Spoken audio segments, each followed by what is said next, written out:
இன்னைக்கு மலரின் பயணத்தில் என்னோட சேவிங்ஸ் இந்த 2025ல என்னோட சேவிங்ஸ் என்ன அப்படிங்கிறத பார்க்கலாங்க.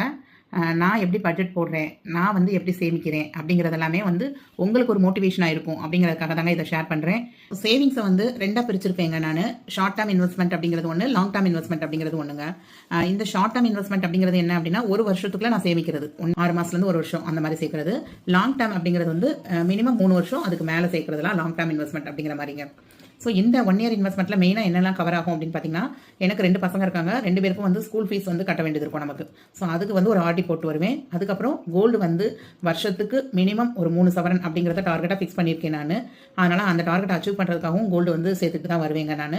அதுக்கப்புறம் இன்சூரன்ஸுங்கிறது அப்படின்னு பார்த்தீங்க அப்படின்னா ஹெல்த் இன்சூரன்ஸ் தான். உங்களுக்கு என்னன்னு பார்த்தீங்க அப்படின்னா 3 இயர்ஸ் அண்ட் அபோவுக்கு மேலே வர மாதிரி ஒரு ஆர்டி போட்டிருக்கேங்க. வருஷம் சேமிக்கணுங்க. 15 வருஷம் நம்ம போட்ட காசை எடுக்க முடியாது, 16வது வருஷம் தான் எடுக்க முடியும். அப்புறம் இப்போ ரீசெண்டாக ஏப்ரல் 2024லேருந்து ஷேர் மார்க்கெட்டில் கொஞ்சம் இன்வெஸ்ட் பண்ண ஆரம்பிச்சிருக்கேன். அது என்ன ஏதுங்கிறத நான் சொல்கிறேங்க.